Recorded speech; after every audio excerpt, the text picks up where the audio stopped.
Dos,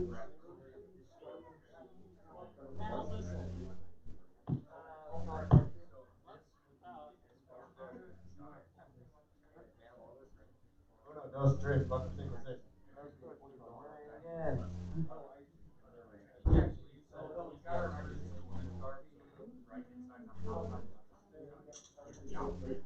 Oh, that's not bad.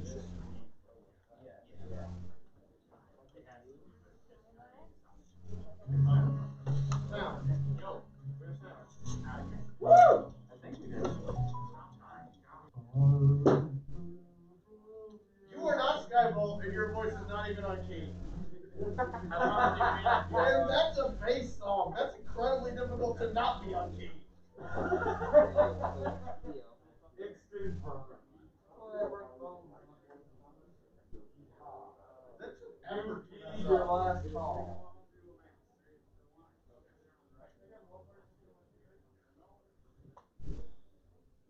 1, 2, 3, 4, 4, 5.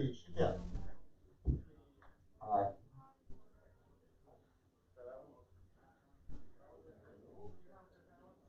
I'm gonna have like 5. I don't know how many voice actors are gonna come in here to help us, but I know a bunch of them are. Well, I'm already here, so. You're not on my staff, so while you are a voice actor and incredibly handsome, I have to say no. Yep. I'm gonna grab a cup. Are you gonna have the most into one bite? Take the pass through. I just think that would work. You're welcome. Because I'm pretty sure you don't want me passing this one down there and crossing those wires. Yeah, don't cross the street. The brown yellow. You have like a stash? How much turner should we be in at now? Yes. Yes. Actually, I might take a solo cup so I can make a Jack and Coke. Okay, let me put it to you this way. I'm using a Windows 10 machine. I run Linux at home and emulate Windows 7 with video games. This is the only time I ever see this interface. Like the whole thing where you like take your Mac off. Not that big. It could explode. Oh, wow.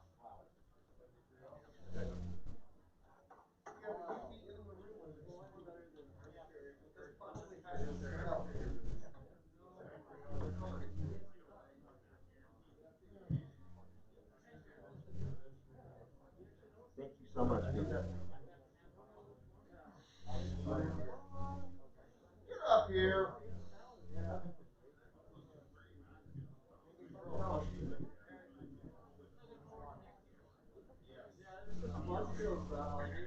Whenever you started a mosh pit or whatever, he was like,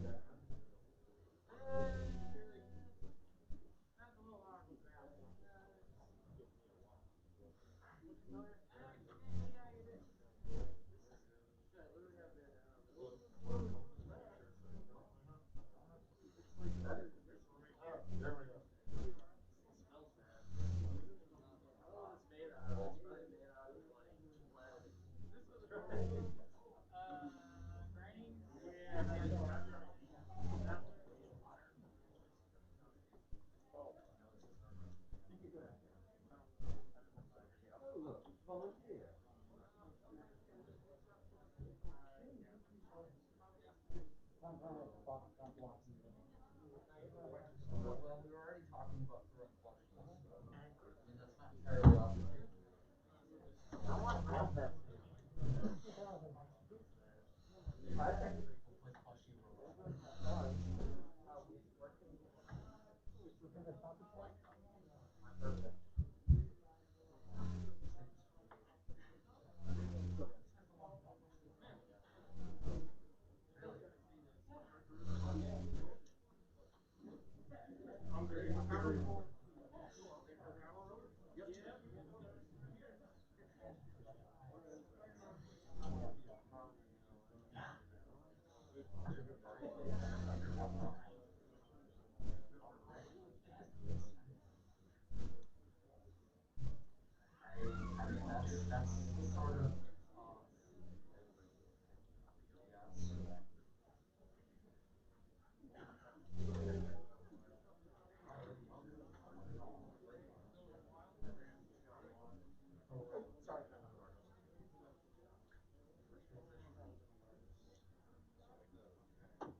a stump from an indignant hoof, huh?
Yeah, my friend.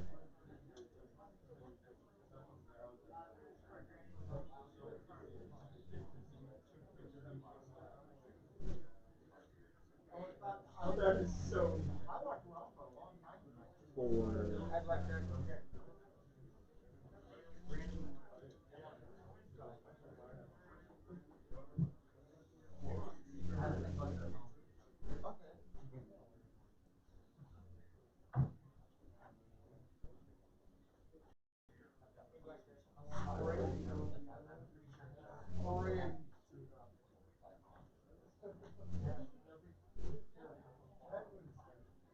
Yes, actually, that is the one thing about Moon. He's an incredibly large man, but he moves incredibly quickly.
Oh, just like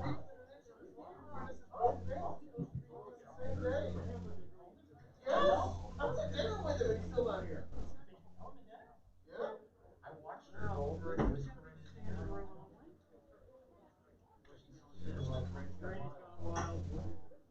Is it true though there's like some kind of physics thing in the back after this? Yeah, I didn't see anything about it being indicative of that.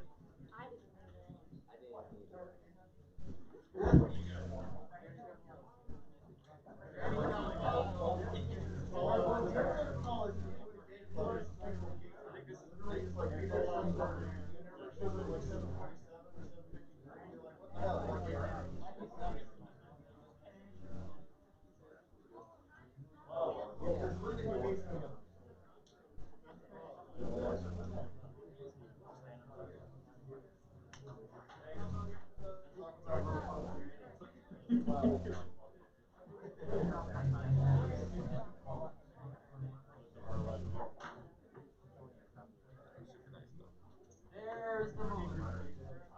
The moon rises.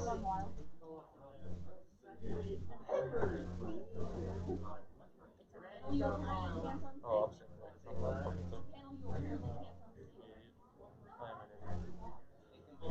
What I have seen right now, I think this will be. Yeah, me too. But I'm my hopes up. After what I've seen at South Carolina. So don't you want to sit down and explain your training? We're what? I'm in a group of 4 here. Want to be together, so we'll just stand. Okay. We've been sitting all day. Alright. Figure it out. So we're splitting the party. We can bring more chairs up here.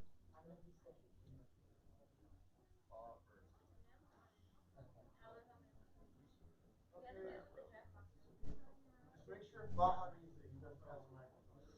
Okay. Because no offense, Baja's smiling.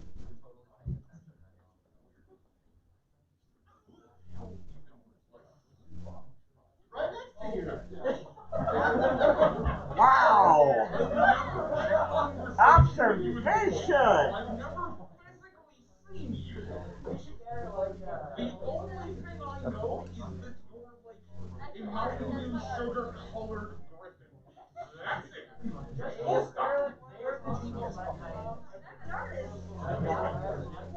Oh, shit, I know that.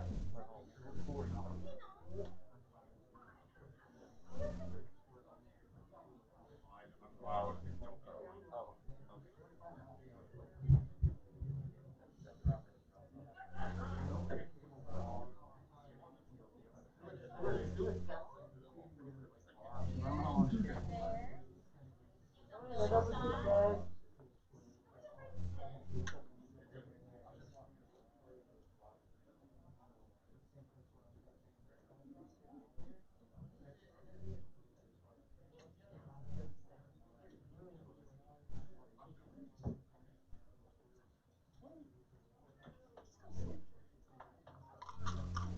Everyone, before we start, if we can maybe push a bit closer into the room so we open up some more seats, that'd be great.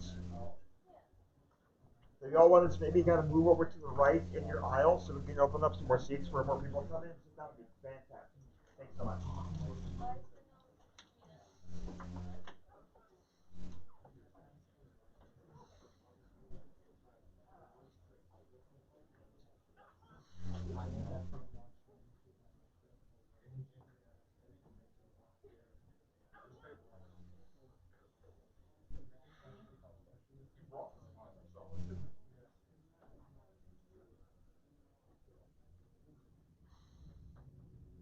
This is odd.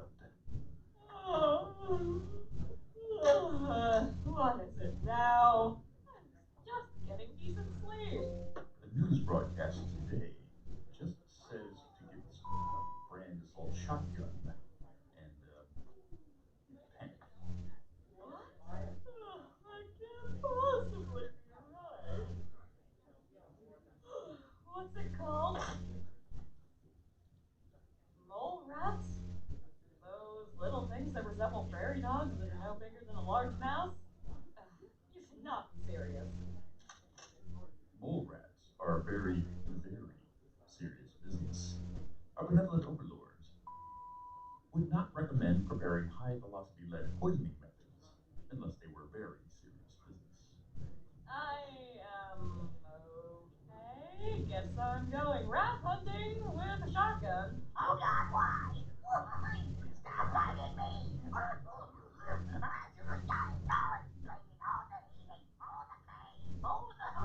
What in the wild wasteland is...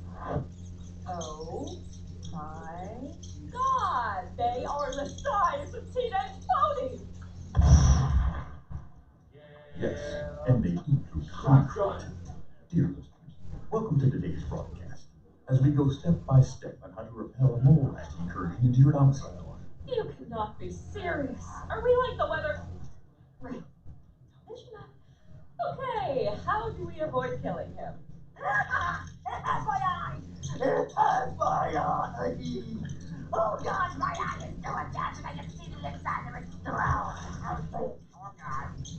First thing, listeners, is to not panic. Do not be like my co-hosts, our benevolent overlords. I've promised a quick guide on how to resolve this matter for you viewers. Right. Second, grab your favorite sudden high-velocity lead poisoning device and fire liberally. Security. Do we have security officers? Aw, I'm proud. You're actually reading the script. Also, have you seen any security officers in our bunker that our benevolent overlords provided? I don't. They firmly decided those resources were best spent elsewhere, more important than our humble facility that they also provide. A moment later, also, seriously, kind of think I'm important. I'm sending security. Of course we cannot. It is the equestrian way to comment upon bonding moments in the heat of battle. Why would I ever give up such a wholesome and delightful thing as complimenting you right in the moment our lives are in danger? Okay, I never knew you liked me that way. You are my protege. Of course I like your learning and well-being. Now, step 3, Missy. Our benevolent overlords would be horribly disappointed in me if I wasn't proud of you and commenting on it. They even put it in script. I love Dean in my chest.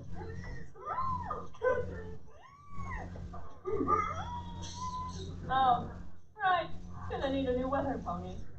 Oh, come on! At least hit my head. That was my shoulder. And now I'm not symmetrical no more. Sorry. I was aiming for the rat. Hold on.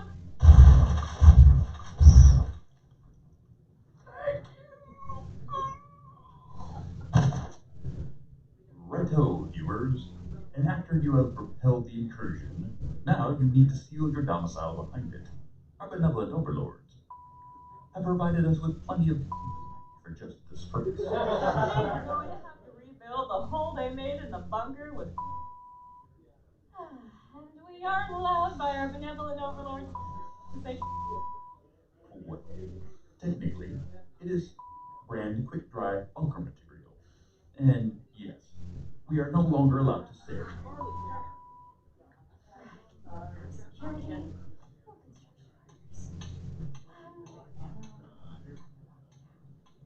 Our benevolent overlords hopefully be a little more benevolent next time. Correct. Our benevolent overlords give us just enough and the right resources we need. Now, let's get all of this cleaned up.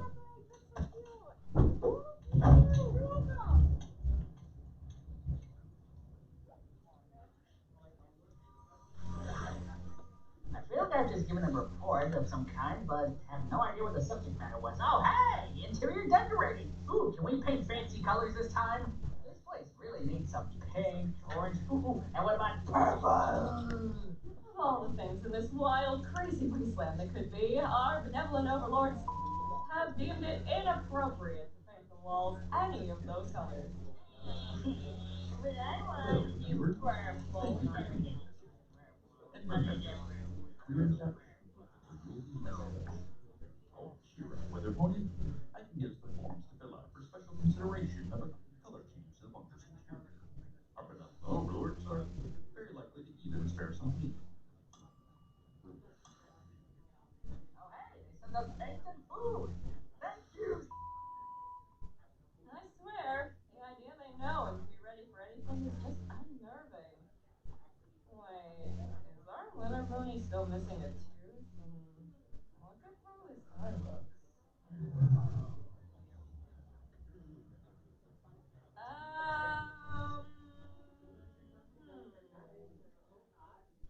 Light going out is bad.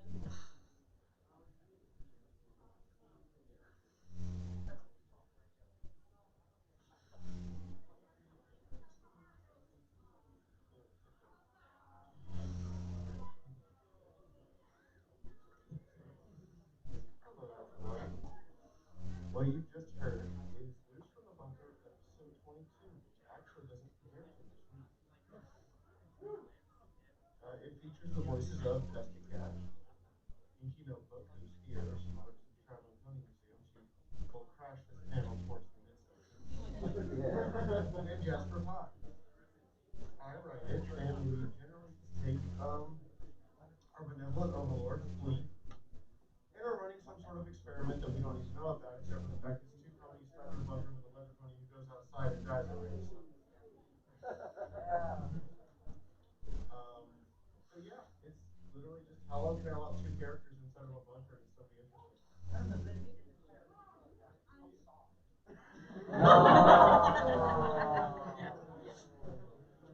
There's Doodle. What's the drama about the carpet here?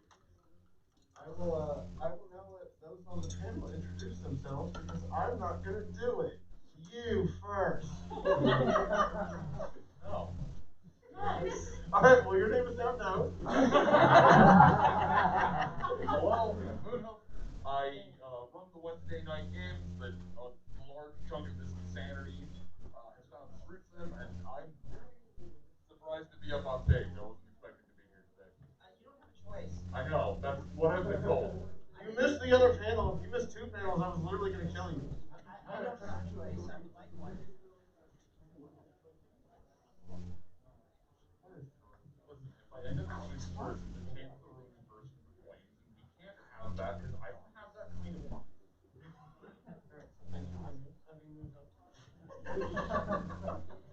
How you doing there? I'm tired. I'm hungry. Alright, my name is Bill Shot. I do it for currently. I also will be for another artist and we have other guys to get. I'm a collaborator. There's also another collaboration with another guy who's AJ and he got something releasing at the beginning of next month that I helped him with. So I'm going to be going out too. That's about it.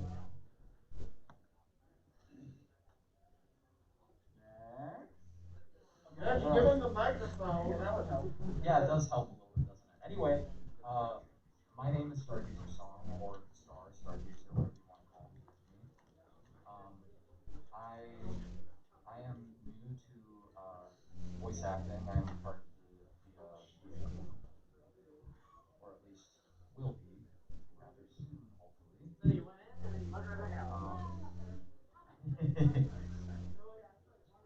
Oh yes, yes of course. Well, I am happy to be up here, although quite frankly a little bit, shy. But hello. Hi. Glad to meet everyone. Hi everyone, I have a confession to make. I like ponies and I'm here for Funaholics Anonymous. Oh no, wait, this is Spawn Equestria. Yes. Hi. My name is Doodle or Sophie, and I recently, within the last month, took over running Shotgun Angel Studios, which means I'm in charge of the audio plays. So that's me. You guys need to learn to share. To be fair, it is all my fault. It is all my fault. It is all my fault. Fee knew nothing of this magical, wild, crazy world of pony conventions until she came to VapsCon 2016, and I sort of infected her. That's a good description. Yeah. You've now taken away half of my introduction. Thanks. Would you like me to take away the rest? I love how we end up on my own panel, and I no longer even have control of my own laptop. We're going to drag you into horse fade, kicking and screaming. Hi, I'm Amber. I'm the script editor for Death Tree and also one of the VAs. And maybe for the comic. You're the one who makes the scripts look pretty. Hi, my name is Baha. I am primarily an artist for some of your favorite horse cons, including this one. Whoa! I designed the staff shirts, banners, and even that cool attendee shirt, busy with the so many don't stuff. Anyway, and also tax evasion. Apparently, stay after I'll also be here. Yeah, I do artwork for Fee, and it's been absolutely amazing. And I never really drew ponies with guns until this, so I've got some good experience now. Woo! And I also voice Pizza Nugget and Apple Bloom.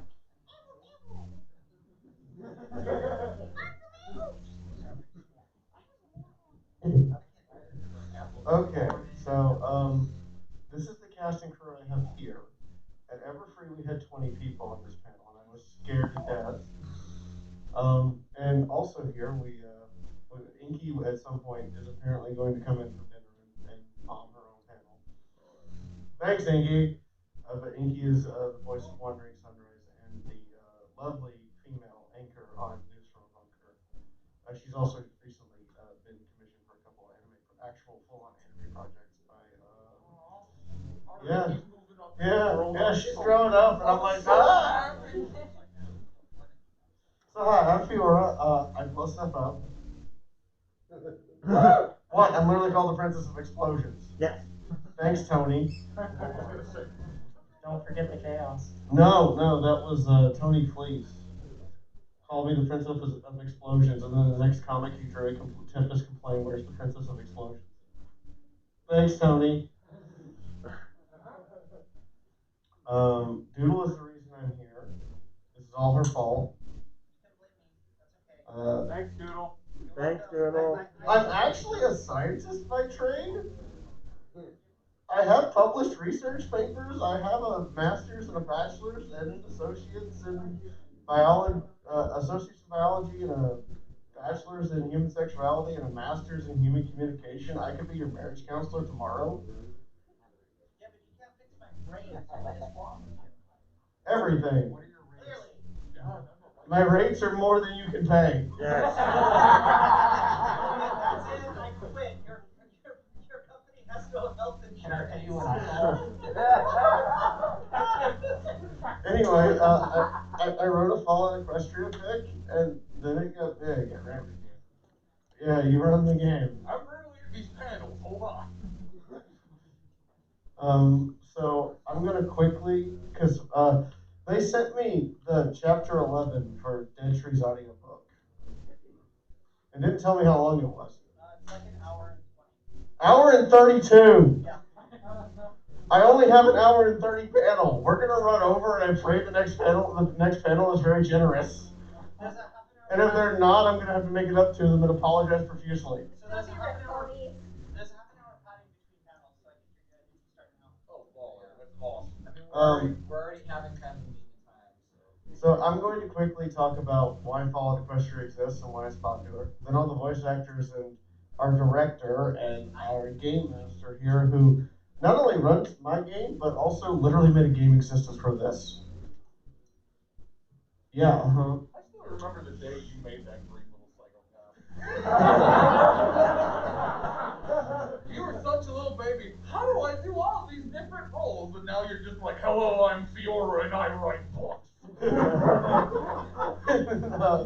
And then I'm going to explain the Big 7 side stories in 10 words or less. I'm going to explain that too. Okay. And then we're going to give you guys some time for Q&A. And then we're going to premiere chapter 11 for you guys here at Ciderfest 2 weeks before I actually release it, because I haven't actually rendered all the parts together. So we have the audio part and the visual part sitting over here. So you guys are going to get to see artwork that no one's seen yet but her. Yeah, because I had to prove it. And you guys are going to get to hear an audio piece that no one's heard at all except the guy who made it. Wrong. Oh, you listened to it? I listened to about half of it because then I had to go and meet you for. Then I had to go and be like Jedi Dash and then meet you for dinner. So I wasn't unable to finish it. So thanks for that. At least your belly's full? It was a good salad. May the horse be with you. May the horse be with you. Why did I do this? Oh God, no, you deleted my notes. I did not delete your notes. All your notes. Okay.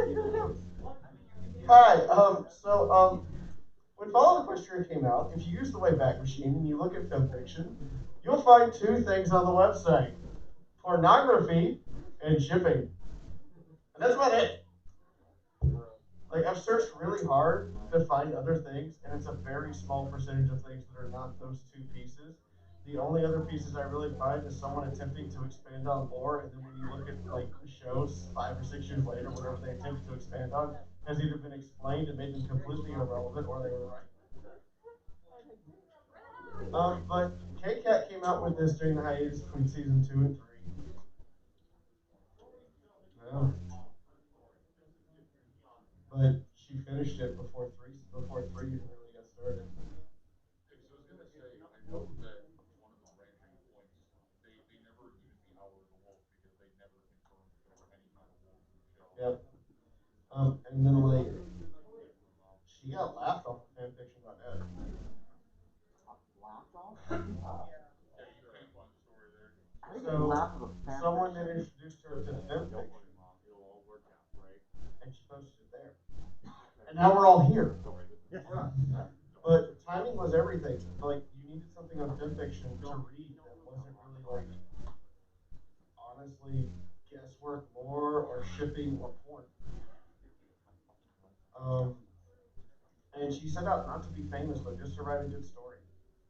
She was showing up at cons running tabletop games with a hodgepodge system for this for literally 2 years. I see hands, but Q&A's gonna have to wait. And at this time, New Vegas wasn't done releasing DLCs, and it was in this weird transition phase from like it's still in this weird transition where people are arguing isometric's better, first person's better, isometric's better, first person's better. Remember Fallout 3 before there was a mod to get the aim down sights? That was terrible. I'm not saying it wasn't bad. I'm saying it was good. Vegas superior. But Fallout was still popular because, you know, Elder Scrolls fame was enough to resurrect something that should have been dead. And we were on hiatus, we don't have a lot to do, so we all go doing what? Looking at artwork and talking in fandom circles and sharing things we find interesting. Oh, reading fanfiction. And then the Barley documentary comes out, and there's people in Fallout cosplay in the documentary. And everyone's like, why are there people in Fallout cosplay at a My Little Pony convention? And then people go vote. And lastly, there's something about us as human beings. Like, this is dead serious. Happy Tree Friends released their final episode in 2020. Wow. Yes. It stopped 3 times and was resurrected 3 times. Oh shit, I gotta watch Happy Tree Friends. I gotta watch. The last episode was released while we were all in COVID quarantine. We, for some reason, like seeing cute, adorable pastel creatures murderize each other. I mean, come on, fighting is magic. That's a different show. It's just a blender with fur. So, all right, VAs, you're up. Who wants to go first and talk about their experience with FOE? Yes, I can. You spoke up first, you're in. I mean, I don't really think you can consider GMing for a stream as VA, but from some of the work that I've had to do in finding a couple of people. No, I was just going to say, some of the thing I've had to do in finding people to apply voices is that you're really just trying to find a very specific tone and a very specific cadence to fill a spot. That's why a lot of the times it's like, okay, we're looking for X and X and X. They already have the character in mind. They're just waiting to hear what they sound like. That's why, you know, every now and then someone's like, hey, you'll hear people be like, no, you should totally try out for that part because you sound like blah. They mean it. Go and apply your voice. The worst you're gonna get told is no. Okay, the section should be VAs and support staff. Technically, you fall under the latter. I'm the GM who provides guidance counseling. What do you want from me? I'm going to physically punch you in the feels and then sit down with you in a chair and say, okay, did you have fun? Yeah, but I'm really sad. Well, let's talk about it. And then we make you want to drink more. Okay, let's talk about it so I can make you This is sad dumb. next time. I turn alcohol into horse words.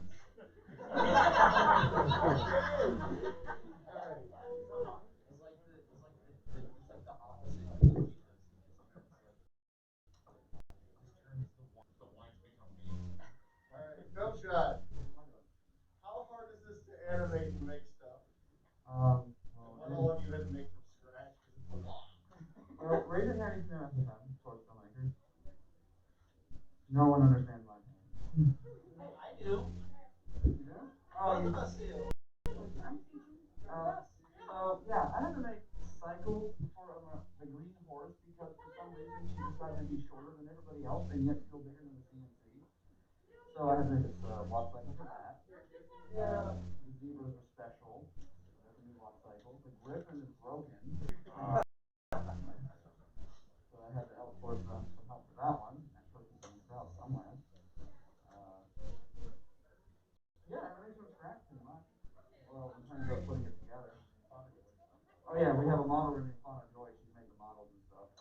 updated one of them. So to give a quick example of something that he and Connor recently made, this.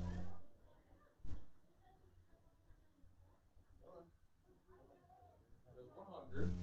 All right, so this is an SFL model. This is an SFL model for an apple-shaped hand grenade. I haven't seen it yet. Yo, that looks like some kind of energy drink that would cause you to wake So, up 3 days later. It still has to be recolored to steel.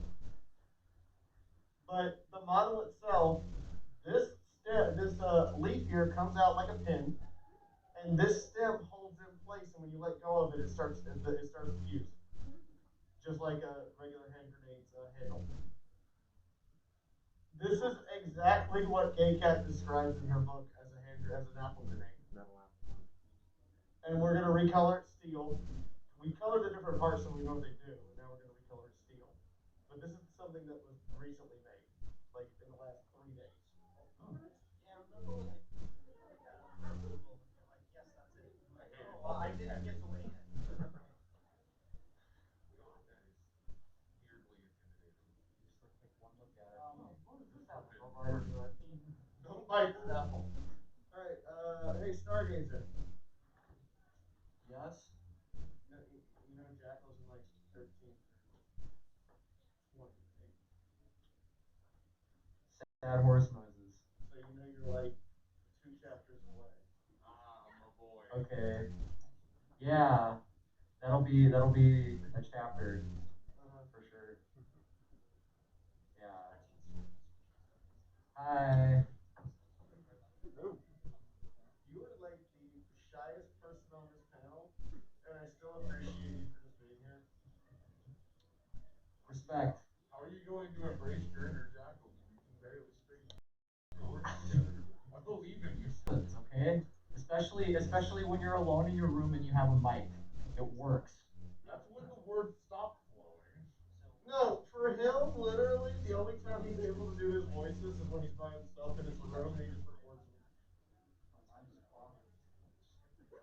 Hey. Anything else? I mean, I was working for Pink Eyes for a while too. Yeah, that's good. Yeah, we're gonna start that over. I've already talked to the author. We got full permission. Oh, that's cool. Yeah, because I had a lot of fun with that. Looking forward to doing it again. All right. Hi, everyone. I'm kind of new to these panels. I do follow Equestria stuff. Normally, you're bartending. This is our director. Hi. I'm the producer. I don't actually tell these people what to do. Yeah, I get to tell you no a lot. That's true. Yeah, so I'm kind of new to this whole thing. Literally was hired to do the job at the end of September. So this is like kind of my first appearance at a panel doing this. Not the first time I've run a production company, but certainly the first time I've done a lot of Equestria stuff. I only ever finished half the first book, in my own defense. I don't know what's coming, and I have to direct it, so it's going to be interesting. And 11 and 12 are kind of the first 2 chapters I had anything to do with. So I'm actually excited to hear the rest of it, since I only listened to the first half, because I had to go and do cosplay stuff. So yeah, exciting. I'm only as good as people want to be, though. Amazing. I'm going to torture you now. I think I already am. Of course, you turn everything into. In a combination and money, the 2 things you cannot resist.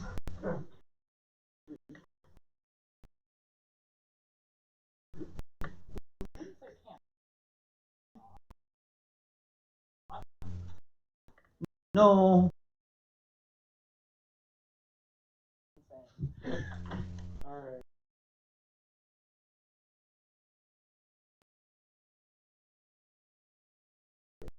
I expect look. First off, this we can say fuck all we want. Okay. Second, Don't give me that power. thought to remind you that I tried to take that power away from L9. It didn't work. Second, it's the profession. 10 a.m. This is not a professional panel. I'm sorry, I was sleeping. So, our dearly beloved, who has the worst job in the world, go ahead, describe what it's like to work on Fallout Equestria stuff and this. Words. Half a bottle of Kraken per chapter. That's accurate. Alright. And talking to one zombie a lot. That's also accurate. Yeah, that's pretty much it. Are there points where you realize that most of this story was written not sober and then edited to look like it was sober? Any part was written sober?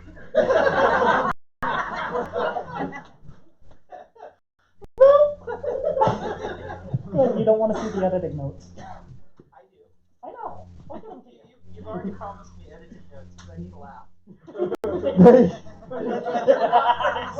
here's the thing. After we're done with this whole project and we're done with the story and we finish it, I'm gonna get people together and we're gonna do a blooper reel of the editing notes. Oh no. I will do one from Yes, that. per chapter, please. Yes. So it should be noted that right now, before they show me everything they've done for the script, they take away all the editing notes and they make it where I only have the power to view. Yes. So I can't see anything that they said. So I don't know if this is or if it's great. Because you can take away. The editing notes are You know I have 2 full-time editors and 2 full-time proofreaders for writing books, and that's why. And they still let misspellings through. That should tell you how bad you are. Okay, look. I mean, the editing notes are an entirely separate Then document. of course, then again, I have a first copy of the first book, and the reason why I think I've only gotten through halfway through it is because I keep having to respell words. okay, listen. Okay, I want to point this out. We actually took the entire first book and never reprinted that first printing. Oh god.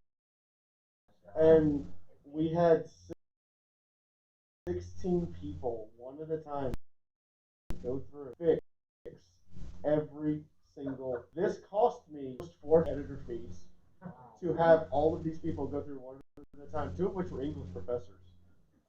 And there's Go still through and fix. No, what you guys are getting is what's on FimFiction, which is the version that never got edited to print. I'm talking about the book copy I got. The first book. Yeah, but the reprint.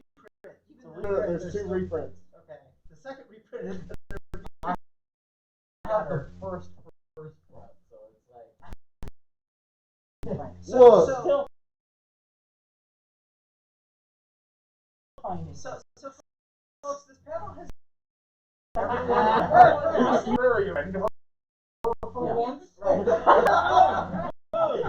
like to hear this. Alright, so we've had so many people go through our own rule books constantly. Like Retcon.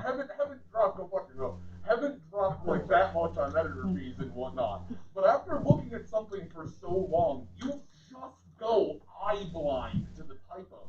Yeah, I'm aware, but that's no fun on this panel. Listen, everyone has to. That edition is no fun.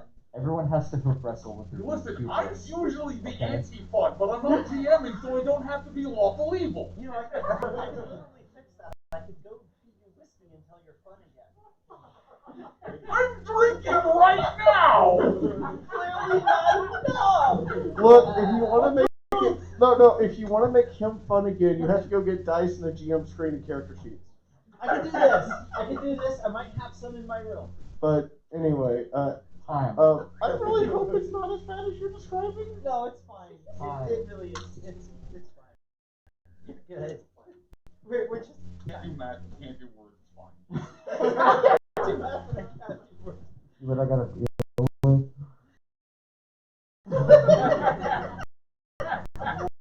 It's funny, I can do words, I just can't do math.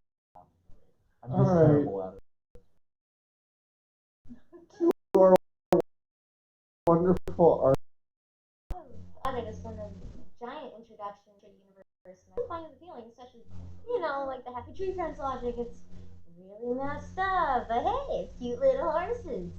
And I don't have to deal with all that jumbo. I just go like, here's a sketch of a cute little horse. Do you like it? And he's like, yeah. And then I get done and go, yeah. So I get the simpler end of the stick here. Fun. So much fun to watch. Also, I can't do math. I can barely speak. So I do the doodles. They're amazing doodles. Because you're fun to work with. Yes, check under spot. Thank you. It's very especially the painted horse. Anyway, so we're gonna actual follow Equestria into the roast.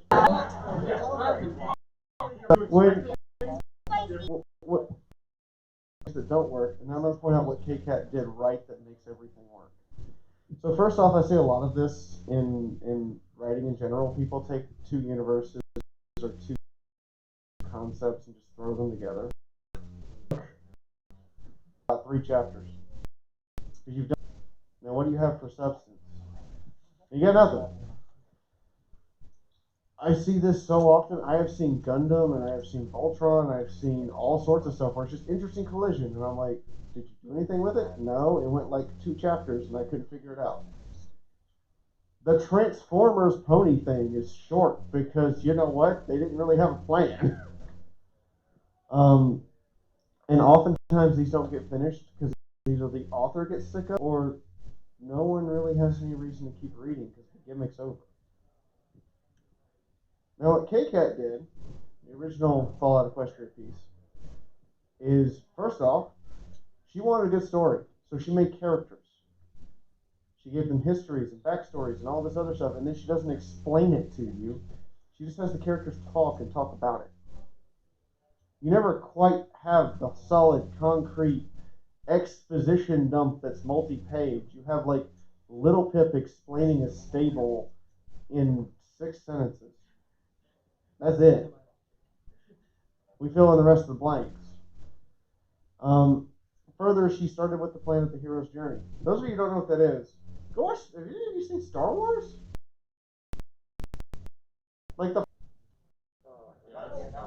A New Hope is a hero's journey in a nutshell. Yep.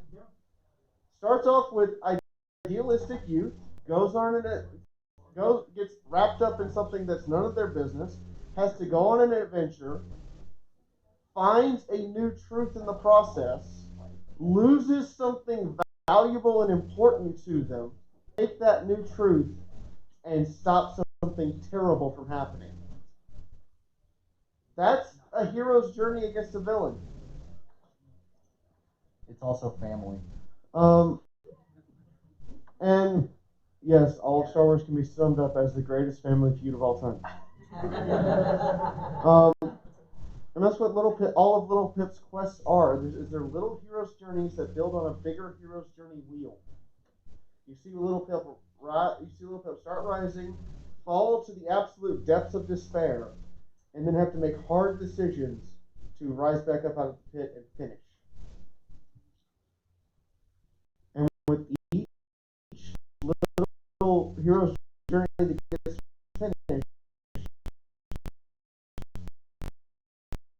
you get a little more truth about the Fallout story.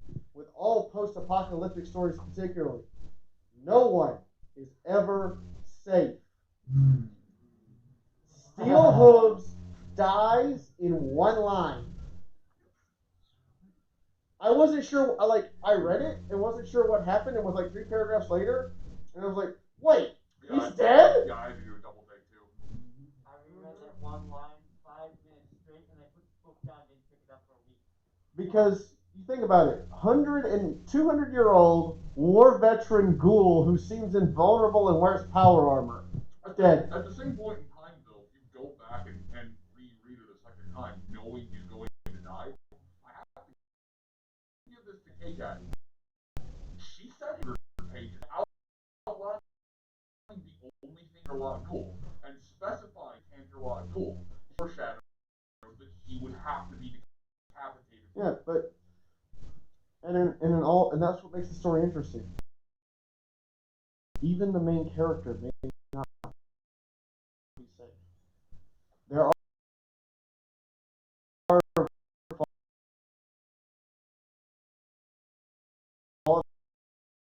Equestria. I spent 7 chapters dead. Now I'm from this girl, and it changes how everything's written. Giggling. Have fun. And the biggest and the smartest looked at everyone in a giant. Go make whatever. Care. I'm not going to police it. I'm not going to question it. Of offshoots. By the way, it's Germany and it was updated properly. There's actually 2 radio plays. And I met the other one in Holland last weekend because they do it off radio, off of German Pony Radio. So I met them last weekend and got to sit down and talk to them for like an hour. From the bunker, and there's a Fallout Equestria radio play in German on German Pony Radio, GPR, which is really cool. There are almost 300 long format stories, and those are things that are over 10,000 words. There's one of my stories still going. I'm the One Big Seven story still going, but there's 2 stories that get featured in EQD, not just mine, but someone else. And that one, I believe it's called Rose. It's Rose Thorns, or it's about a character who is one of the mutated plants that has re-evolved to have a pony-like main body and sentience, but still has control over vines and plant growth and things of that nature. Ah, so Swamp Thing only More like poison ivy, but I was gonna say that sounds. poison ivy, but benevolent. Poison ivy was benevolent. Not in the.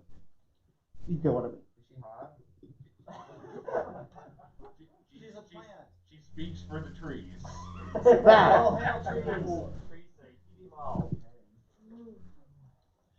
Anyway, so I'm now going to explain what I mean by, oh god, laptop had lag. So I'm now going to explain what a Maker Side story is real quick, based on what I've been told by the people who wrote me, which is Captain and Heartshine. You must have your own article on EQD. You must have easily recognized pictures of your characters.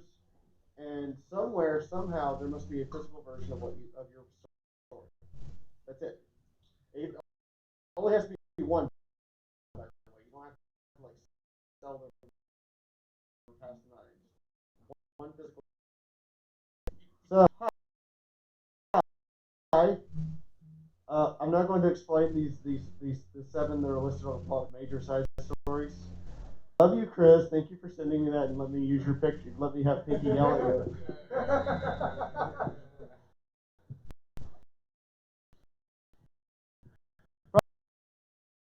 Project Horizons. Everyone knows me. Jump. It is a search when you Equestria on any search engine. Blackjack appear in the same search bars as Little Pit. Yes. I'm Blackjack.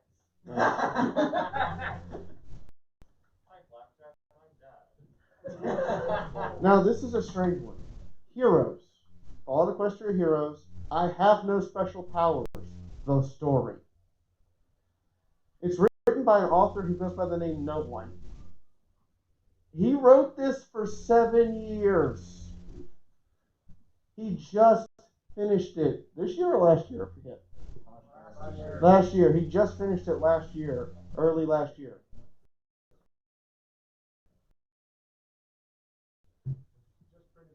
I don't want to write any. It's been 7 years on one story. Oh, this is.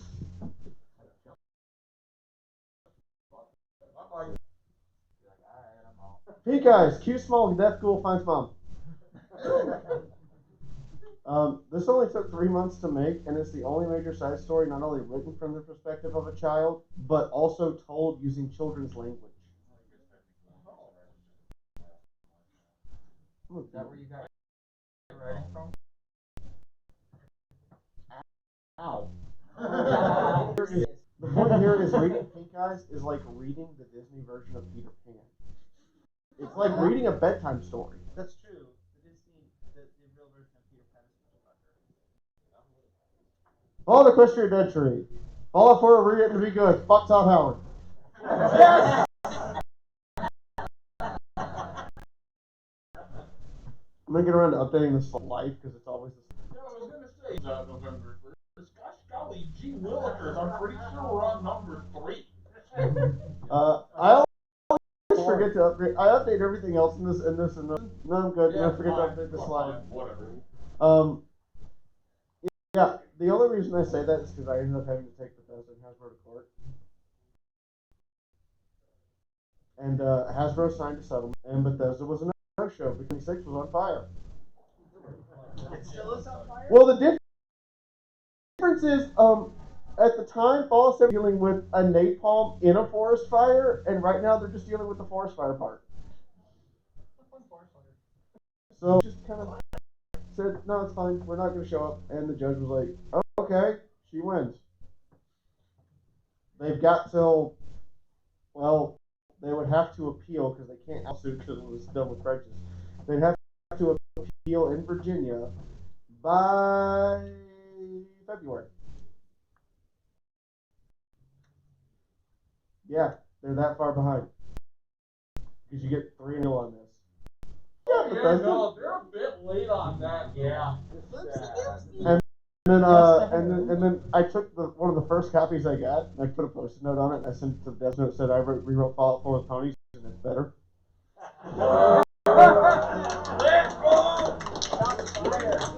I got a cease and desist, do not contact from Todd Howard. I am never allowed to speak to that man ever again.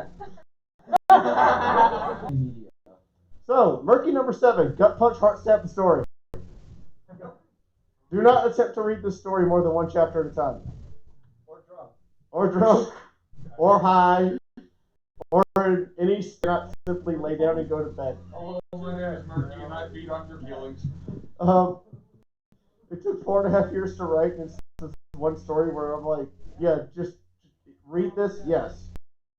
Read this in one sitting? No. Read more of this thing? No. Read this with like 3 friends and a cuddle puppers? Yes. I bought the picture book. Just a picture from the original book. Just looking at those, I can tell where this blows my little dash. Yeah. Out into China. Guys of Chaos, I'm a screw up. This took about a year to make. The author tried big plot. Characters are done, and it's about the story of redeeming a raider. We play the video games and we shoot raiders for XP. They don't even get name tags, except in Moon's tabletop game where I ask what's their name all the time. Hi, I'm Wandering Sunrise. Yeah, you know what? At this point in time, I'm going to have a group of raiders just come up to you. Hi, Wandering Sunrise, we're raiders. I have a name, they have a name, they have a name, they have a last name, they have a kid on the way. They are kids.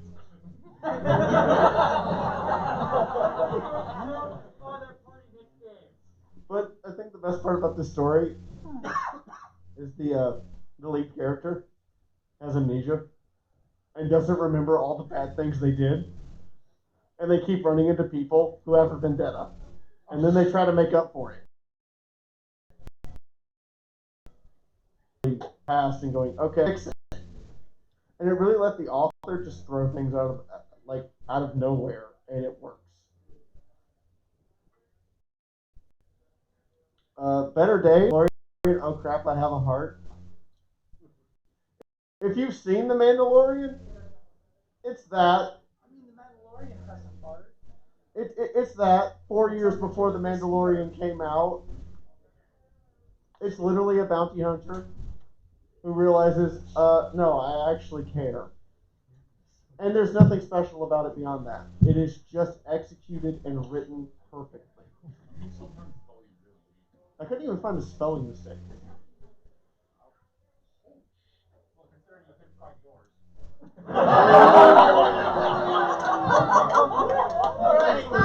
Clearly, my work here is done. That was perfectly executed. I want to point out, I write drunk, I read this sober. That just makes it worse. And this keeps going. It doesn't matter, but like we can keep making Fallout Equestria stuff at this point. We don't really care about the video games anymore. Why? Because we want to have our stories and we want to see where they go and how they begin and how they end. Fallout cosplay, Equestria cosplay is also really easy. Go get a pony wig and pony ears and then slap on some metal plates and you're done. I have seen someone just go like buy a replica Fallout laser rifle for like $50 and then go buy $10 pony ears and a $20 tail and they're done. I don't know what's up with the lights. I'm just gonna let it go. I use the force. And also we have parity protection. Anyway, we have parity protection. We don't have, like, for the time being, we're in this nice place, like a lot of things that were written in the 30s, 40s, and 50s, where the hammer of the corporate gods can't really fall on us. The court system has done its job. So for the time being, go have fun. Celebrate. Do what you want to do and push the envelope a little bit. And enjoy it. Because the first thing I did as soon as the court came, my stuff public access. Which meant anyone could cite me. And if anyone wanted to use my characters, go ahead. The turn of phrase I like to use is, so long as you credit it with or whatever you're using with my creation, like you just say, this is Fiaura's character, you can stick a million dicks in her and I don't care. I have no legal right to care.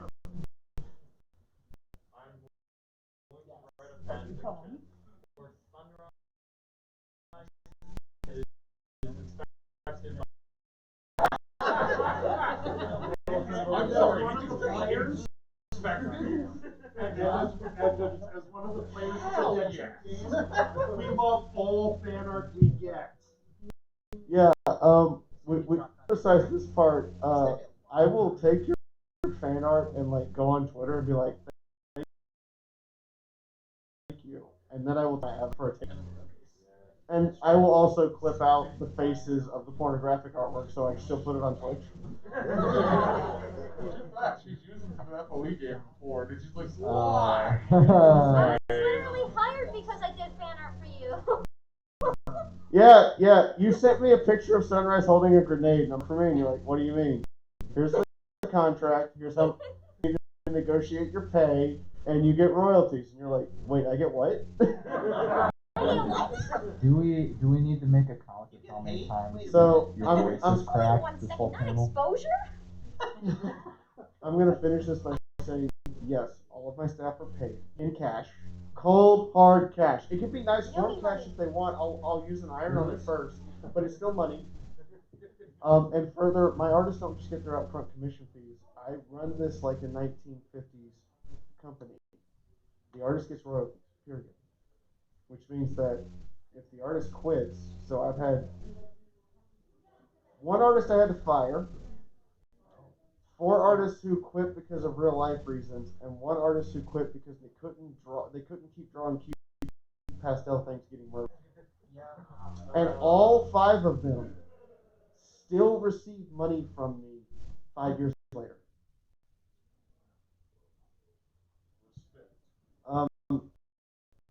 And that's just I still send Lost in the Trees money for when her stuff sells. I still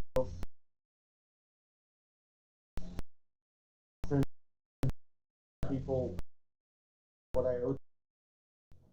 Anyway, you can now interrogate all of us. I have a game master, an animator, 2 voice artists, a script editor, and the director of our studio.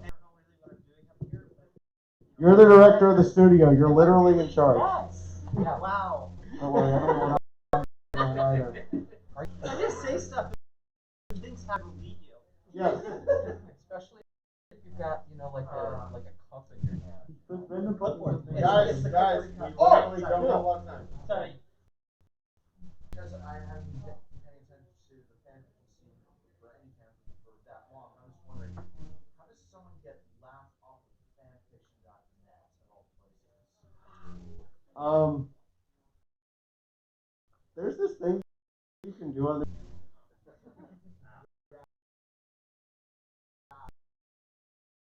and people on the internet are dicks. Some transgender slurs. That's true. Is just be like, report this person's What, 2012? something like that.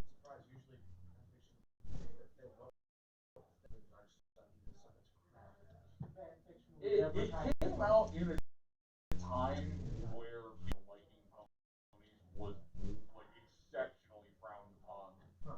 Because it was just like, is this some new weird furry thing? I don't know what it is, but I hate it. We're just diet furry, but that's not the point. It's more the fact that it came out at a time where no one was 100% sure how they felt about this, but everyone knew it was weird. And this was weird mixed with Fallout, so everyone was just like, we don't like it. But fanfiction.net's also not exactly a highbrow literary prowess.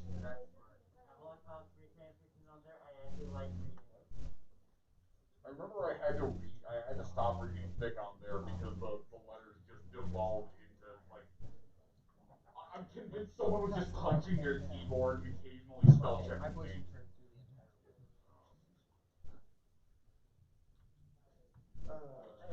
Yes. How much money did you spend on that court case?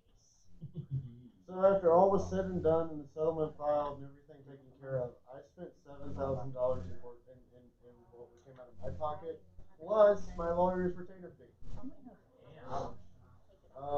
I don't ever expect to make a profit on this. I really kind of don't want profit on it anyway. You just want to make a profit. Those books, about 8,000 copies.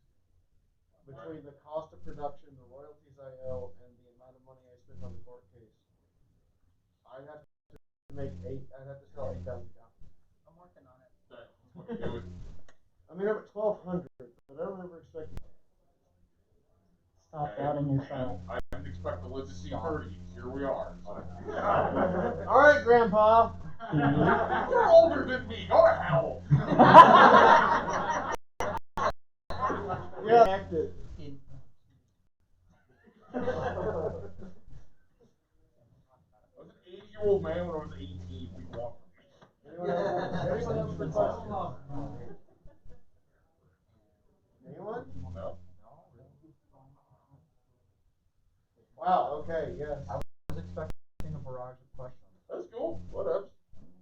I think they want me to play the thing. Well, hey, look, questions. Oh, shoot, well, how long will it? Questions. Questions. Questions. What is your favorite color? I don't know, you figure it out. Yeah, hey, I handed the character sheet to you that said she was white. I got it back, she was green. I'm still convinced Vinyl did that. But, no, I got it back, and then I said, okay, fine, we're going to do something stupid. So I decided that my writing was no good, and I wasn't going to use character visual appeal to make it any better. This is literally one of the most visually unappealing things I could design. Love her. What do a strawberry? You're not wrong. And being confused is kind of the standard usual state of things, so. Yeah. Alright, so You're right though. first off, and a lot of you have not actually probably read Dead Tree, so you're not going to understand the artwork. But that's okay. I am now going to show you guys a bunch of pieces. So for the audiobook, since we released on YouTube, which is inherently a visual medium, we have two choices. We can either put a static image, we can make an animation, which is not going to happen for like an hour and a half thing. Unless he gets like a team of 20 people who are just there for animation and a budget of a few $100,000. I'm too bad. Hold on, what was that number again? Budget. Like a few $100,000. Give me about 5 weeks.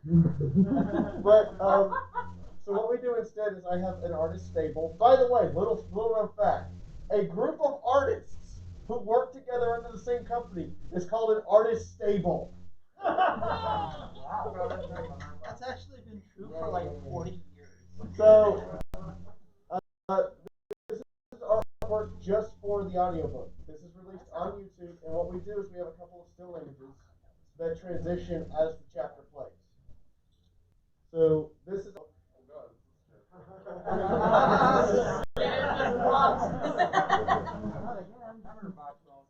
And then we have two more images. These are actually these next two are again made just up. And by the way, Bufani is a weird magical sorceress who lives in a place in Russia called Tankograd, which if you look it up on a map is west of the Urals, in Siberia. There is no airport. There is no major highway. The only way in and out of the town directly is either by county road or by railroad. What? There's people that actually live in that part of Russia?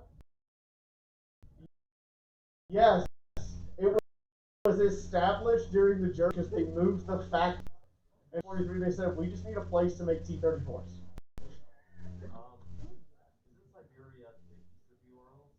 Okay, you're right. It's to the east. I'm looking at the map the wrong way. Did you turn it upside down again? So, Buvani made this in 48 hours. Wow. Whoa. Yeah, and it's actually clamoring to do 12 already. I know. And I'm like, I have a contract yet. Give me time. And she made this in 70 hours. If I ever get the money, I don't even care that she only really reads English and can't speak it very well. I will bring her to a convention from Russia. That was actually the first one. She's super impressed by that one. But these are also done in 8K. Yeah. Yes. My poor computer. Like to emphasize this, I have feelings. these files are 1.69 gigabytes. The entire episode, which is an hour and 32 minutes, is 9 megabytes. For your mobile plan, because you volunteered that. I downloaded these off your phone.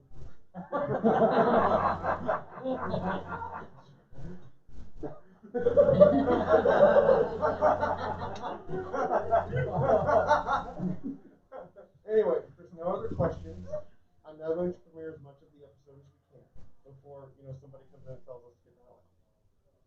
If, however, for you guys, while it's doing that, I'm going to go create a special Google Drive link that you can come up to me and get to finish the episode before it comes out.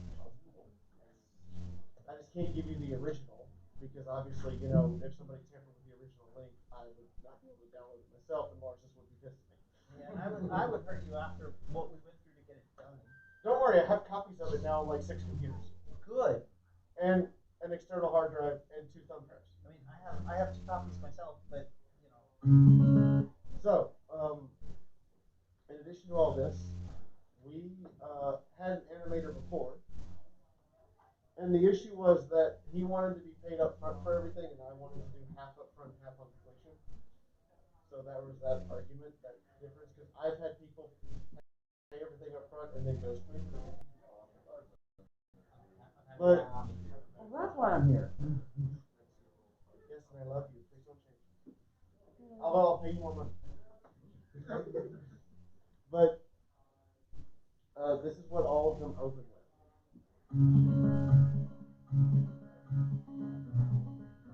Film Shot's currently making the animation that all of them will close with. As fires burn out from yesterday, a want remains that way. For just as night seems most dark, the sunrise comes to warm our hearts.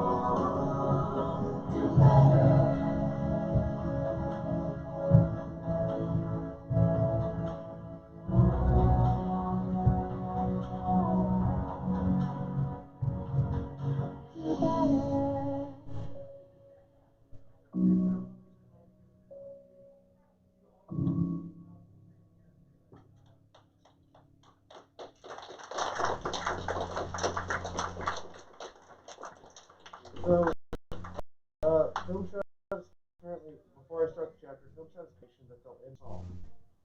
We have 7 original songs, so we have 4 original songs, 3 covers so far. The 4th cover comes out with this chapter.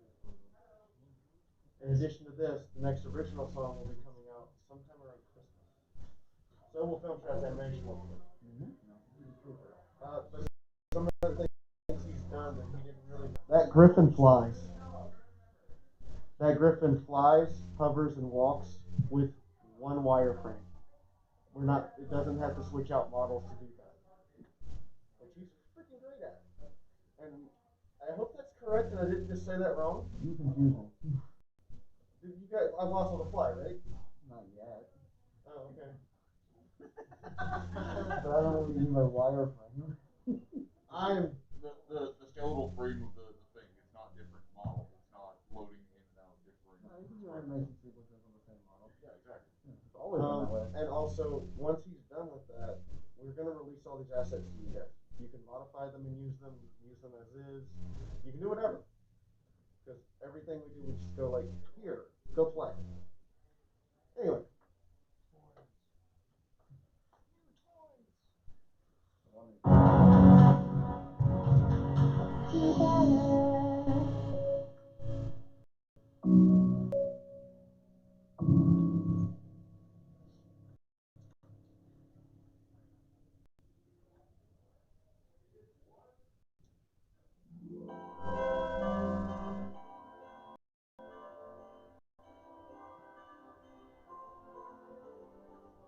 A tale of hearts forming in fall at Equestria.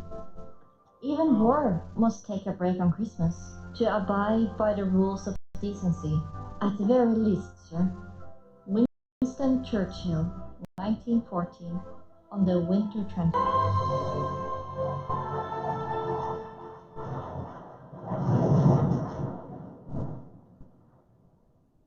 Out on the field, we arose to a clatter.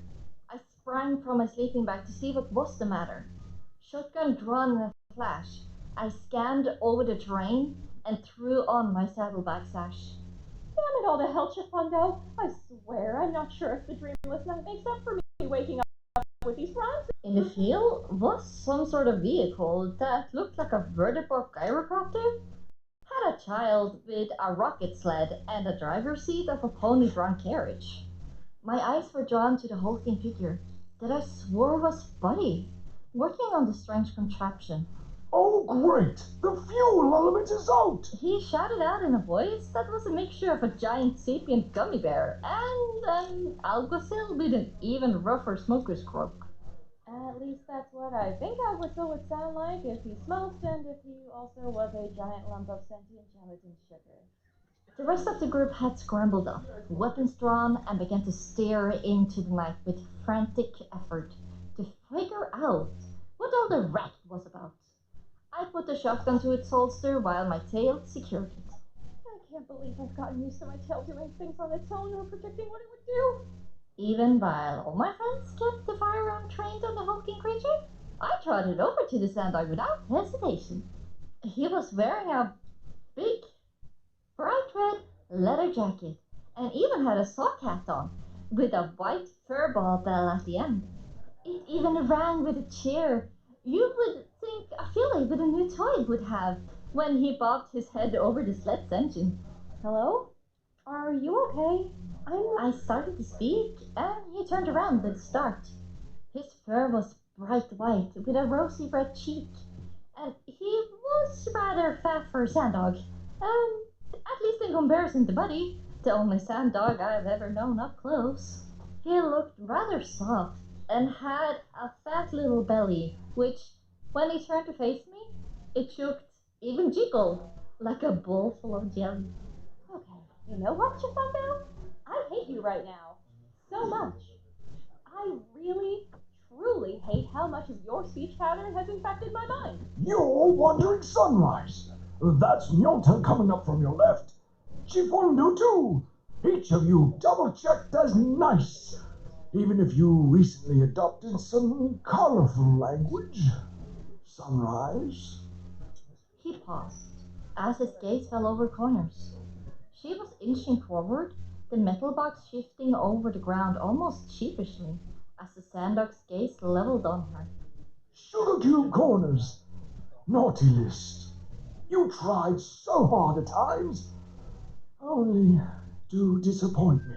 I could hear a sniffle coming from on the corner's box as the sandog's word cut her to the bone. Even I felt slightly wounded by the way he spoke to Boxwound. If the sandog noticed, he paid it no mind as he went back to working on his vehicle, which was loaded with velvet red bags stuffed with colorful wrapped presents beyond their capacity. Quick Stitch, come on, let's give him a hug, I said, looking at the olive green stallion in the dark. We approached, and my pip-up light caught on with a soft click.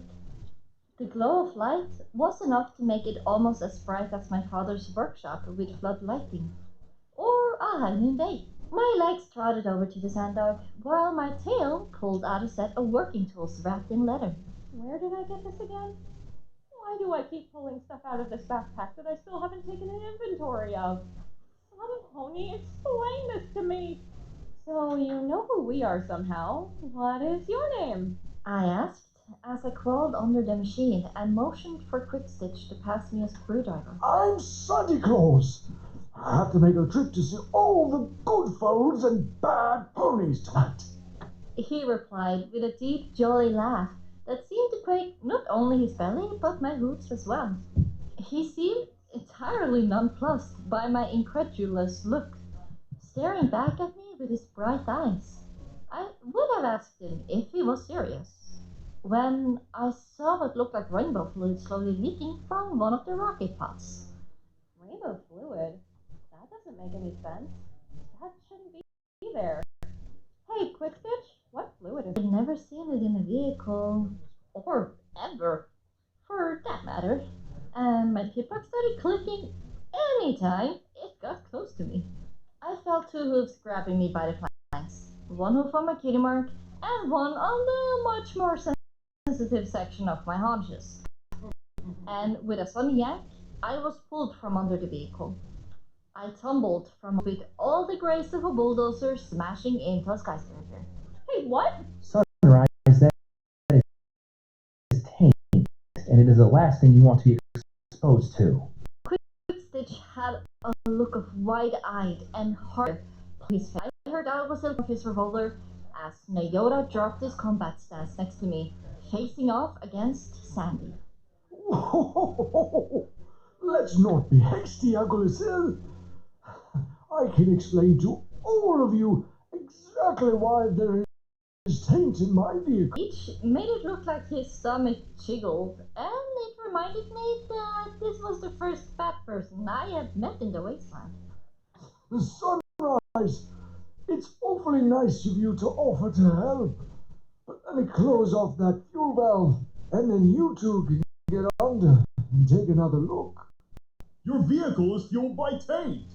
Nyota shouted at I looked from Nyota's confused features to Quickstitch's concerned ones, to Alquazil's razor-sharp, angry glare. An emotion other than angry? Justice.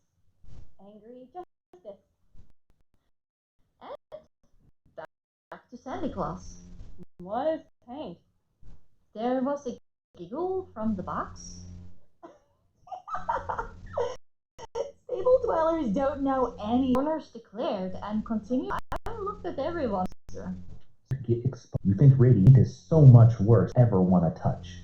Quickstitch explained while looking up at the sand dart indignantly. I looked to the red and white as he worked the wrench. He's right, Sunrise. But I have invented a way to use it for rocket fuel. There was one more turn of his wrench, and a slight hiss that cut off abruptly. There we go. Now get under there and take a look. I curled back under and took a look.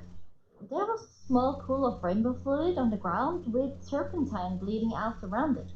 In addition to this, I could see where the rocket had blown a set of caskets that had made them useless for keeping our propellant sealed. There were rounds of rainbow fluid leaking around them, even after the fuel line was shut off. I grabbed the wrench and started my work. It was difficult going, avoiding the rainbow fluid and having Quickstitch hand me the tools as I needed. Screws were tightened, lug nuts were reset to their best, connectors undone, checked, oiled, and reconnected. I even took a moment to examine the transmission and could tell it was from a Virtue-Buck. I haven't even fixed a Vertibuck before, but it turns out labels are a thing, and this is labeled with a hover setting gear. Once I had done all the work, I took the sock off the rocket exhaust and slid out. Alright, well, I've got all the work done that I can for minor repairs and preventative maintenance. I took a breath as Neora moved to dust me off and fussed over how dirty I had gotten under there. I returned the last pieces to the tool belt while my tailor rolled it up and put everything away. But it really is going to need 2 brand new rocket tubes if you want that to work again. Some wonder glue to that metal to remold the parts. Rocket. Kicked his vehicle on the driver's side door.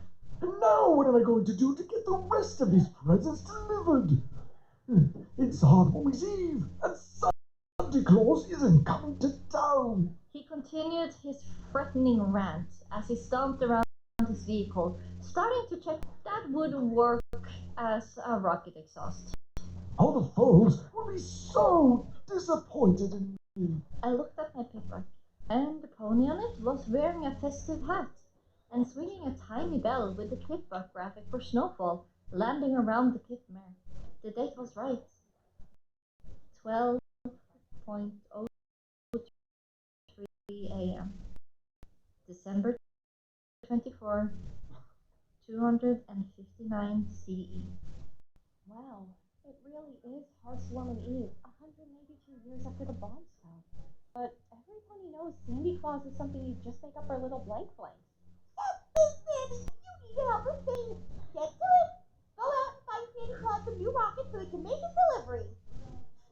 Pink shouted out with glee, dressed in a fluffy red and white coat, complete with festive sock hat and a big white curly beard. Oh, you have got to be... This is the wasteland. Some sand dog has taken upon himself to pretend to be Santa Claus and is going around delivering presents. There is no way this can be bad. Assuming he recognizes good corners from bad ones the same way we do. Well, he did say corners was on the naughty list.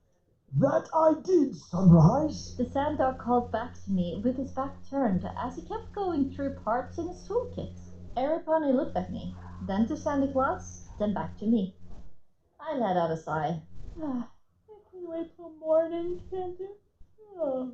I yawned tiredly, wanting to curl back up in my Stable 43 sleeping bag and get a few more winks. By then, it will be too late. No, I need the rockets tonight. He paused his speech and took out a set of mugs. The sand dog poured them full of a sweet, berry-smelling black liquid and passed them out.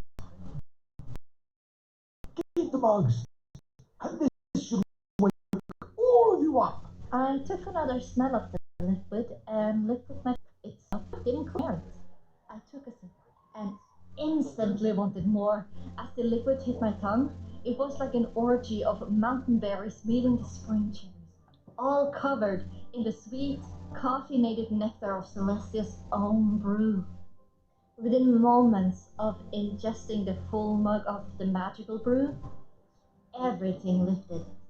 The fog of fatigue from my too little sleep was cleared from my mind as if Celestia was shining her light with God rays to the spot my hooves stood upon.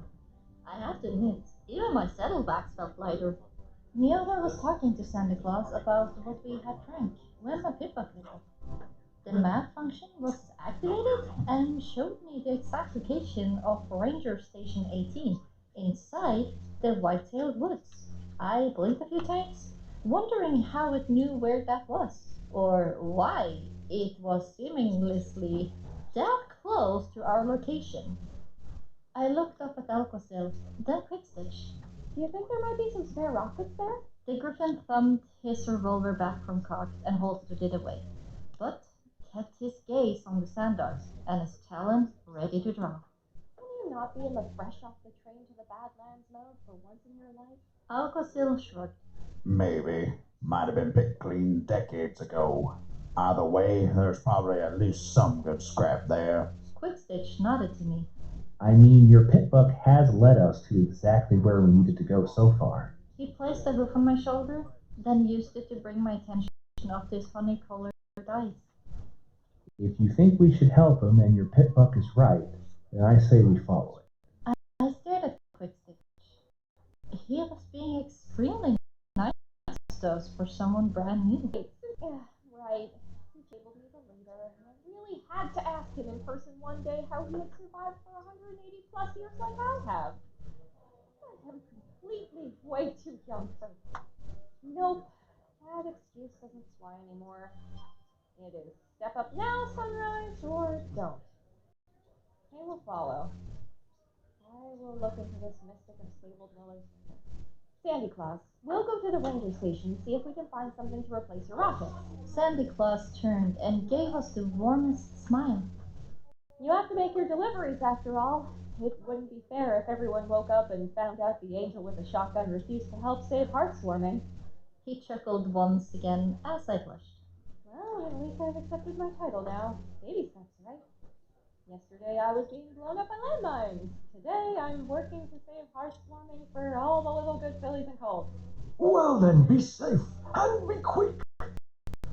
And tonight, it's not Rudolph who's my guiding light, but it's the...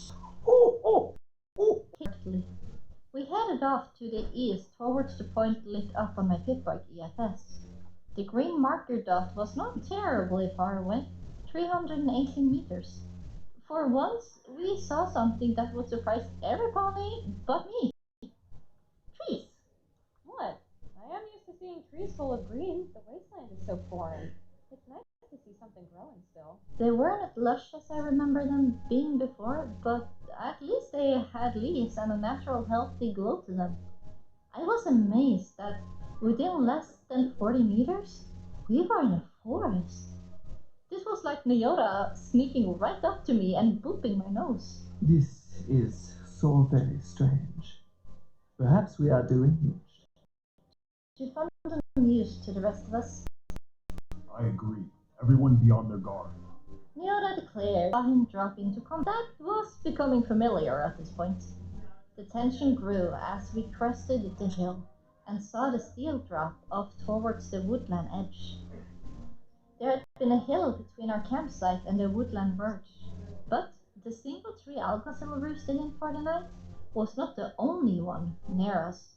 I marveled at the resilience of the white-tailed woods as we approached. We could see sight of civilization ahead, as beams of golden light made their way through the pine needles and soft red maple leaves alongside the shapes of windows. That was certain to be where the ranger post was.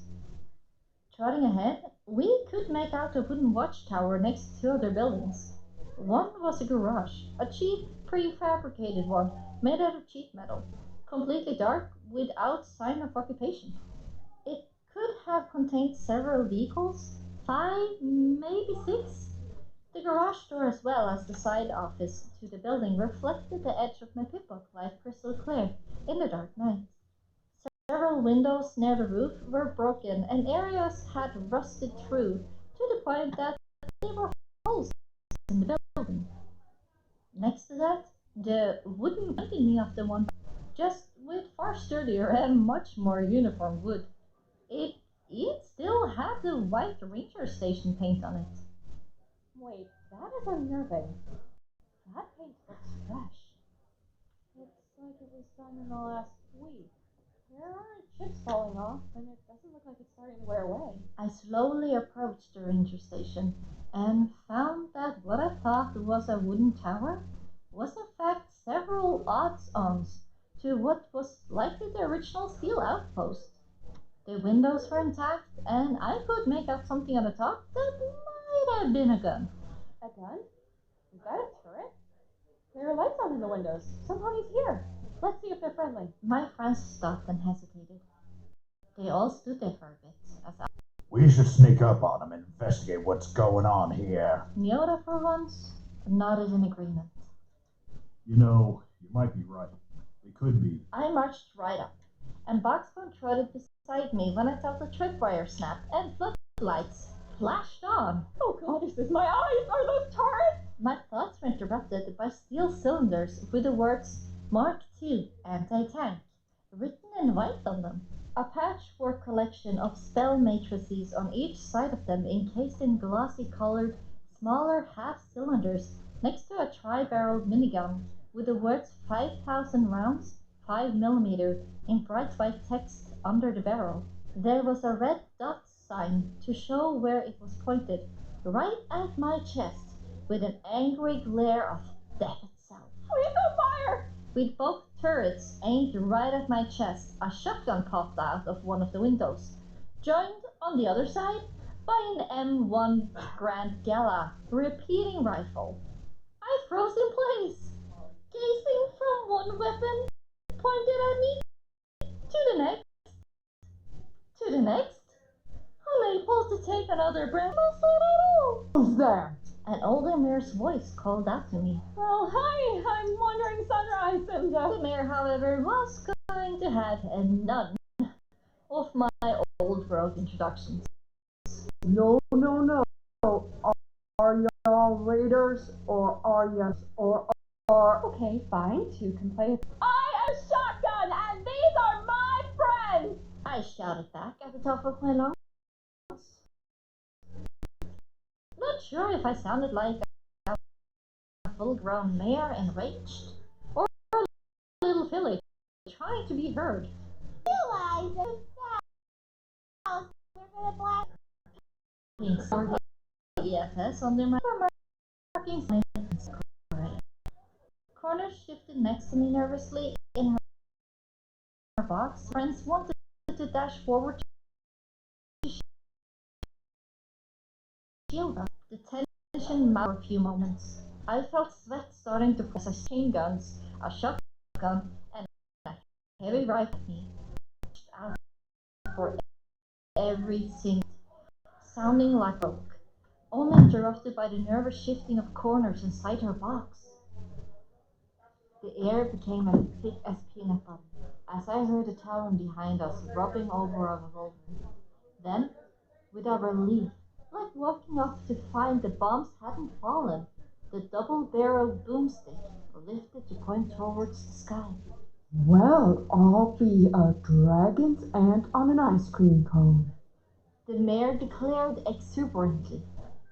Weapons down and turn those turrets off. I can't believe it. Some pony that DJ Pony we talked about on the radio, visiting us on Heartswarming Eve. Oh, dear goddesses, I can't believe that worked.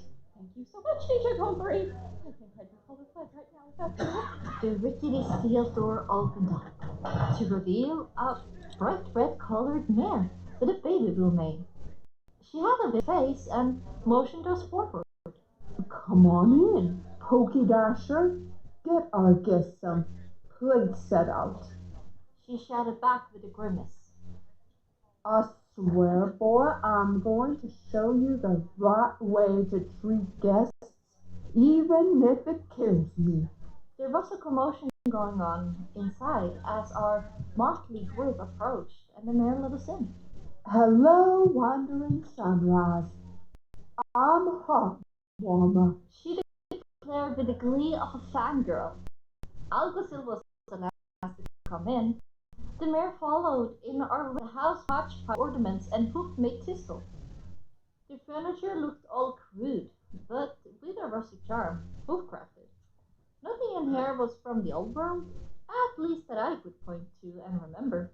All of it had been made by hoof, rather poorly in some cases, although there was a definite improvement with each piece.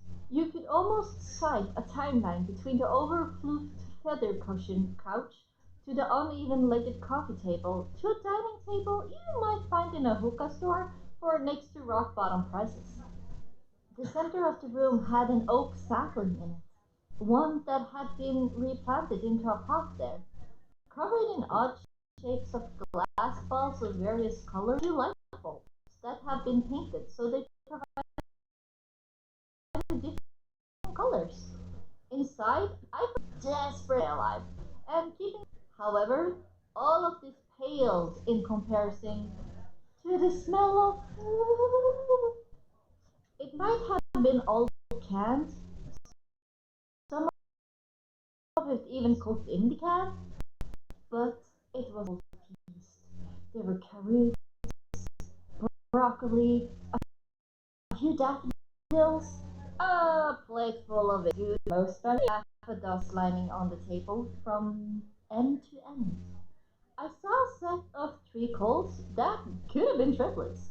Each of them were stumping over each other in their haste, setting down cans of reheated food and a few large serving platters.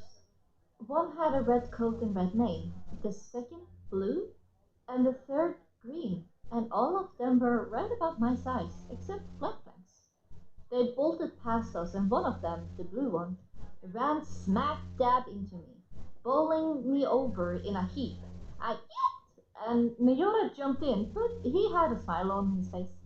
He rolled around with Cole and ended up on his back.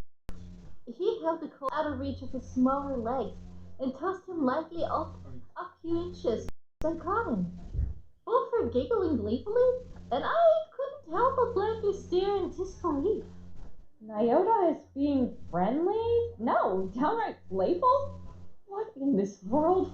I could have sworn that Zebra was stone cold all the time, and yet here he is playing with these colts like he was their dad. Huey, Dewey, Louie, cuffs and go wash your hooves. We have guests and dinner is ready.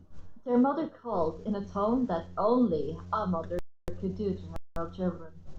A flick of her blue mane to the side was all that she needed to get the three of them scrambling.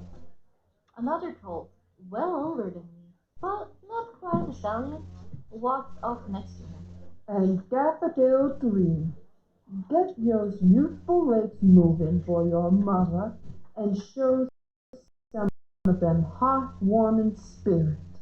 Daffodil had a solid dark and sanguine coat and a soft green mane, similar to my own coat. He blushed a deeper olive, matched quick stitch. His head. Aw, let me not embarrass you in front of the guests. His whining, however, a look and a growl from the motherly mare. I swear I'm stuck with all colts and your dad duffus. Show some manners. It is heartwarming me. With that, the triplets all dashed off, leaving me blinking after a sudden departure. Water splashed around the corner, they disappeared, jostling and crying as I could picture them fighting over the faucets. Just as suddenly as they bolted off, they returned, skidding to a halt over the well-worn floorboards. The kids resumed playing an impromptu game of tag, with the dark sections being lava for the game.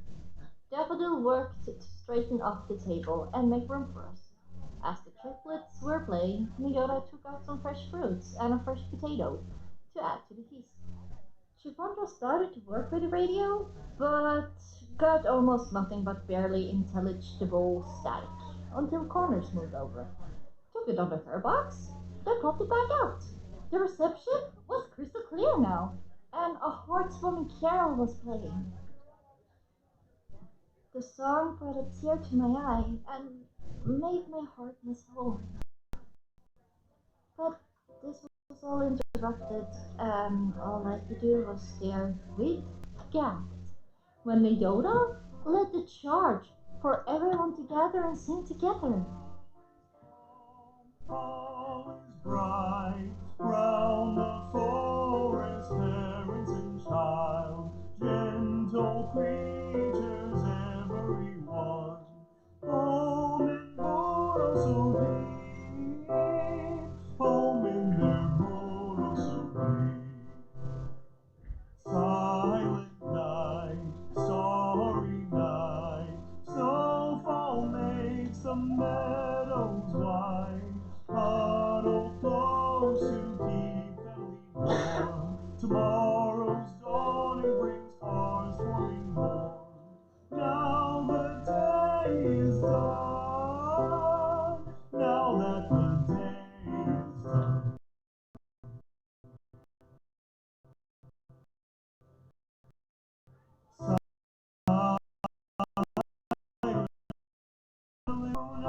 Sight, torn as the eyes. Tomorrow's gift is that no pony knows. Sleep in beautiful dreams. Sleep in beautiful dreams.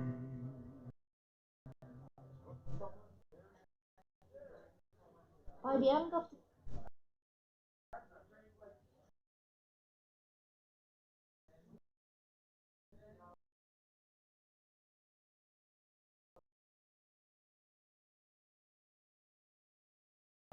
British person or American. Our lead narrator is Norwegian, specifically because it's being told from the perspective of Sunrise, who is not from Maine Equestria. She's from Stalingrad, and I wanted that accent.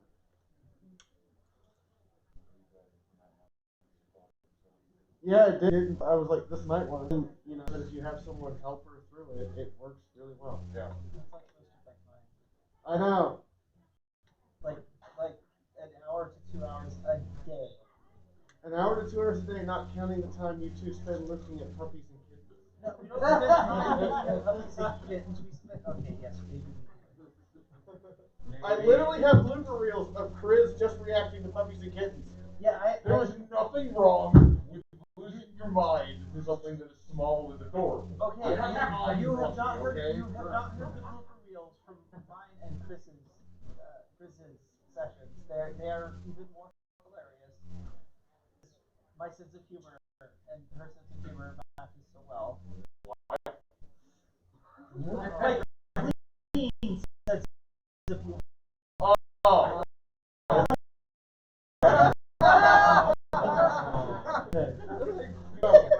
The amount of money I've made on anything goes back to pay these people.